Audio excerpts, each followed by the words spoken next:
Hello दोस्तों, फिर से एक बार स्वागत है आप लोगों को हमारे चैनल पे। और ये रेलवे का क्वेश्चन फिर से आपके पास हम दो लेकर के आए हैं और दोनों का व्याख्या जब तक से दो क्वेश्चन से जब तक हम लोग 40 क्वेश्चन ना कर ले तब तक सर हिलना नहीं है। दो क्वेश्चन हमारा एक केवल बहाना होगा। बाकी इस दो क्वेश्चन के सहारे से जितने भी रेलवे प्रीवियस ईयर्स में क्वेश्चन पूछा है वो सारे क्वेश्चन को हम लोग क्या कर लेंगे सर, तो रिपीट कर लेंगे। तो थोड़ा सा ध्यान देने का है कि ये क्वेश्चन क्या कहा है और ग्रुप डी में पूछा गया क्वेश्चन है। ये क्वेश्चन कह रहा है कि धातु सामान्यतः अधातु के ऑक्साइड प्राकृतिक में होते हैं, उदासीन होते हैं, क्षारीय होते हैं, अम्लीय होते हैं या उभयधर्मी होते हैं। तो सबसे पहली बात तो सर कि आपके पास यहाँ पर तीन चीज नहीं चार ऑप्शन दिख रहा है और इस चारों ऑप्शन में से बताना है कि सर इसमें से करेक्ट आंसर कौन सा होगा। आपसे क्या क्वेश्चन पूछा है कि अधातु के जो ऑक्साइड होते हैं वो कैसे होते हैं, अधातु के जो ऑक्साइड होते हैं वो कैसे होते हैं, उदासीन होते हैं, क्षारीय होते हैं, अम्लीय होते हैं या उभयधर्मी होते हैं। आप ये बताओ। सबसे पहले बात आया है किसका सर, तो अधातु का। आप थोड़ा सा एक नजर डालो किस पर सर, तो अधातु पे। तो अधातु का मतलब आप क्या समझते हैं कि सर अधातु हम लोग किसको कहते हैं, अधातु का मतलब आप क्या समझते हैं कि अधातु हम लोग किसको कहेंगे सर। जैसे में क्लोरीन एक अधातु है, ब्रोमीन एक अधातु है ना, ऑक्सीजन क्या है सर, तो एक अधातु है। तो ये जो अधातु के ऑक्साइड होते हैं जैसे हाइड्रोजन ये क्या है सर, तो अधातु है। फास्फोरस ये भी क्या है, तो अधातु है। तो ये जो अधातु के ऑक्साइड होते हैं उसकी प्रकृति उदासीन होती है, क्षारीय होती है, अम्लीय होती है या उभयधर्मी होती है। आपको ये क्वेश्चन ग्रुप डी पूरा खोदिया करके पूछा है और आपको बताना है कि सर इसका करेक्ट आंसर क्या होने वाला है। तो आप ये बताओ कि सर अधातु के ऑक्साइड की बात किया है तो आप याद रखना सर कि अधातु का ऑक्साइड, किसका ऑक्साइड, अधातु का ऑक्साइड। अधातु का ऑक्साइड जो होता है वो कैसा होता है सर, तो अम्लीय होता है। अधातु का ऑक्साइड कैसा होता है, अम्लीय होता है। अधातु का ऑक्साइड क्या होता है सर, तो अम्लीय होता है। खास बात यह है अधातु के ऑक्साइड को कि अगर अधातु का ऑक्साइड है, क्या कह रहे हैं, अधातु का यदि ऑक्साइड है और ये अधातु का ऑक्साइड, ये अधातु का जो ऑक्साइड है वो किससे अभिक्रिया करेगा, जल से। तो वो क्या बनाएगा सर, तो अम्ल बनाएगा। क्या बनाएगा, तो अम्ल बनाएगा। जैसे फॉर एग्जांपल अगर आप समझना चाहें तो कैसे सर, तो देखो आपको यहां से एक सटीक उदाहरण दे रहे हैं कि कार्बन डाइऑक्साइड का अभिक्रिया आप जल के साथ करवाइए। किसके साथ सर, कार्बन डाइऑक्साइड का अभिक्रिया आप किसके साथ करवा लो, तो जल के साथ। तो आपको पता चलेगा कि कार्बन डाइऑक्साइड, कार्बन अधातु है सर और ऑक्सीजन भी अधातु है। ये अधातु का ऑक्साइड है और अधातु का ऑक्साइड को जब जल के साथ अभिक्रिया करवाएंगे तो ये बताओ कि क्या बना लेगा सर, तो बना लेगा H2CO3। क्या बना लेगा सर, तो H2CO3। इसका क्या नाम देते हैं सर, तो कार्बोनिक अम्ल। क्या नाम देते हैं, क्वेश्चन पूछ देता है कभी कभी यहां से, कार्बोनिक अम्ल। क्या बोलेंगे सर, तो कार्बोनिक अम्ल। आपको पता होगा सर P2O5, एक उदाहरण और लो, P2O5 और इसकी अभिक्रिया किसके साथ करवा रहे हैं, जल के साथ करवा रहे हैं। तो ये बताओ कि क्या बना लेगा सर, तो ये बना लेगा P2O5 H3PO4। क्या बना लेगा सर, तो H3PO4। तो ये भी देखो तो अधातु का ऑक्साइड था, जल के साथ अभिक्रिया करवाए तो ये क्या बना लिया सर, तो फास्फोरिक अम्ल। ये क्या बना लिया, फास्फोरिक अम्ल। फास्फोरिक अम्ल क्या बना लिया, ये तो फास्फोरिक अम्ल। बोलो बात क्लियर है सर। तो आप बताओ कि अधातु के जो ऑक्साइड होते हैं वो कैसे होते हैं सर, तो कहेंगे अम्लीय होते हैं। अधातु के ऑक्साइड कैसे होते हैं, तो अम्लीय होते हैं। ये सर एक उभयधर्मी क्या दिख रहा है सर, तो आप यहां से केयर करना कि जो धातु के ऑक्साइड होते हैं वो क्षारीय प्राकृतिक के होते हैं। क्या बोले, जो धातु के ऑक्साइड होते हैं वो क्षारीय प्राकृतिक के होते हैं। धातु के जो ऑक्साइड होते हैं, क्या कह रहे हैं, धातु के ऑक्साइड, धातु के ऑक्साइड, धातु के ऑक्साइड कैसे होते हैं सर, तो क्षारीय होते हैं।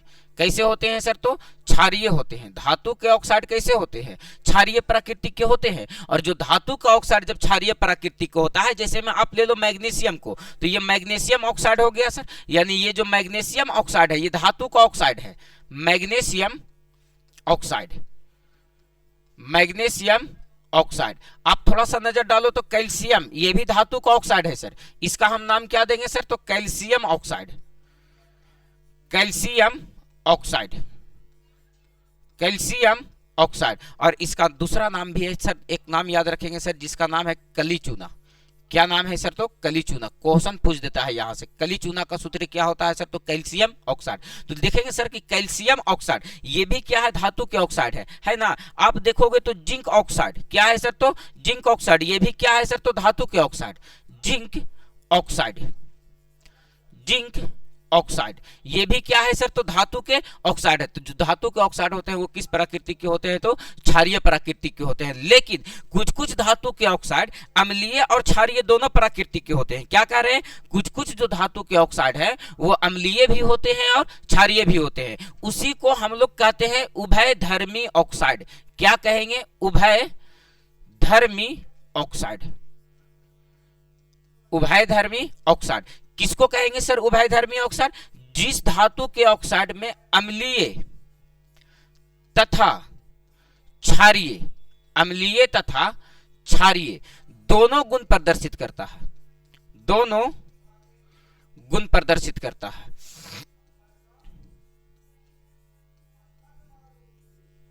दोनों गुण प्रदर्शित करता है, जो अम्लीयता का भी गुण प्रदर्शित करता है और क्षारीयता का भी गुण प्रदर्शित करता है। वैसे धातु के ऑक्साइड को क्या कहते हैं सर? तो उभयधर्मी ऑक्साइड। जैसे में आप ले लो Al2O3 aluminium oxide, BeO beryllium oxide, ZnO zinc oxide, PbO lead oxide. ये चार गो जो धातु के ऑक्साइड है वो उभयधर्मी गुण प्रदर्शित करते हैं, यानी अम्लीयता और क्षारीयता दोनों का गुण प्रदर्शित करता है। बोलो बात क्लियर है? तो एक क्वेश्चन से हम लोग कई क्वेश्चन करने का प्रयास कर रहे हैं, इसलिए कर रहे हैं ताकि सर क्वेश्चन कहीं से भी छूटे बिल्कुल भी नहीं। बोलो बात डन है सर?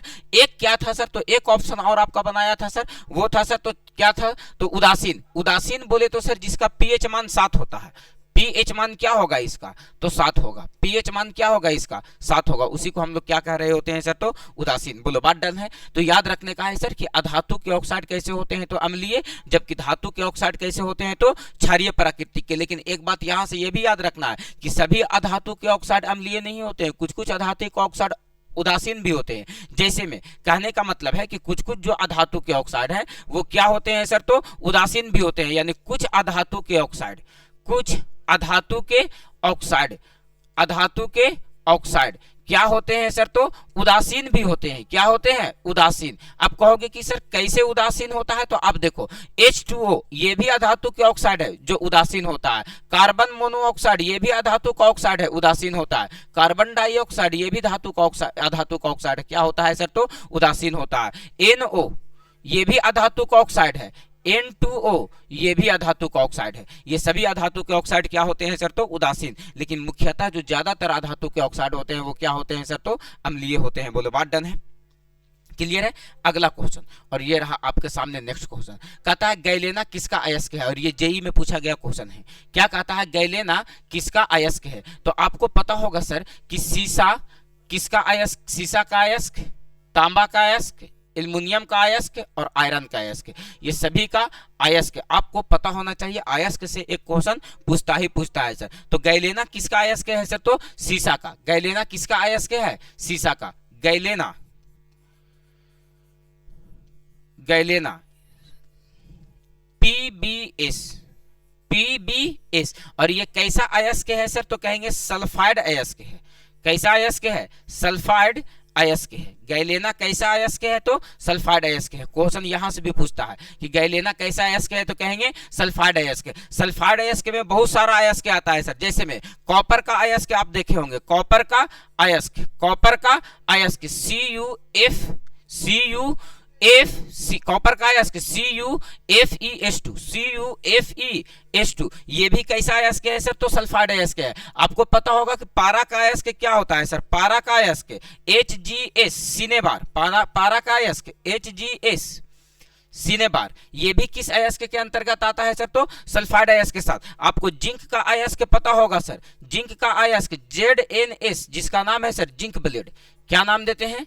Zinc blende. क्या नाम देते हैं? Zinc blende. ये भी कैसा अयस्क है सर? तो सल्फाइड अयस्क है। बोलो बात क्लियर है सर? सल्फाइड अयस्क याद रखना है। कॉपर का है copper pyrites, copper pyrites, copper pyrites, पारा सिनेबार HgS। और ये सब के सब कैसा अयस्क है? तो सल्फाइड अयस्क है। कुछ कुछ अयस्क ऐसे होते हैं जो कार्बोनेट अयस्क के ये में आते हैं सर। कौन कौन आता है सर कार्बोनेट अयस्क में सर? तो थोड़ा सा ध्यान देना। कार्बोनेट अयस्क।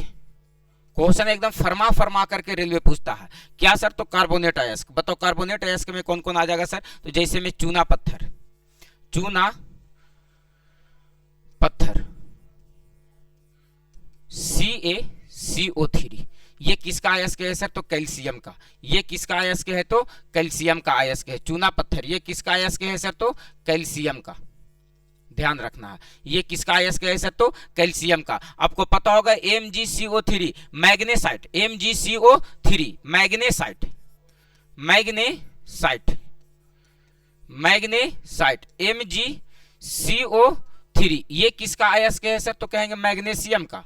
किसका अयस्क है, मैग्नीशियम का। ये किसका अयस्क है, तो मैग्नीशियम का। ये सब के सब क्या है सर, तो कार्बोनेट अयस्क है। कार्बोनेट अयस्क में और होता है डोलामाइट, क्या होता है सर, तो dolomite MgCO3 dot MgCO3 dot CaCO3, CaCO3 इसका नाम क्या है सर, तो इसका नाम है मैग्नेसाइट। क्या नाम है सर, तो इसका मैग्नेसाइट। ये किसका अयस्क होता है सर, तो कहेंगे मैग्नीशियम का। किसका अयस्क होता है, मैग्नीशियम का। तो ये सब के सब किस अयस्क के अंतर्गत आएंगे सर, तो कार्बोनेट अयस्क के अंतर्गत। किस अंतर्गत आएंगे, तो कार्बोनेट अयस्क के अंतर्गत। बोलो बात क्लियर है सर। जैसे में कुछ कुछ अयस्क जो होते हैं वो हाइड्राइड अयस्क के अंतर्गत आते हैं, जैसे में लोहा का हेमेटाइट, मैग्नेटाइट, सिडेराइट, ये सब के सब कैसे अयस्क हैं, तो हाइड्राइड अयस्क हैं। तो बताओ इसका करेक्ट आंसर क्या लग जाएगा सर, तो सीसा। बोलो बात डन है, क्लियर है। तो आपको 2 क्वेश्चन से हम लगभग 20 क्वेश्चन निकाल करके दिए। यहां से सभी से रेलवे क्वेश्चन बार बार रिपीट करता है, तो ये सारी बातों को ध्यान रखना है। फिर से हम आएंगे क्वेश्चन लेकर के और शॉर्ट वीडियो में आप लोगों को हम बहुत कुछ देने का प्रयास करेंगे। बाय, जय हिंद।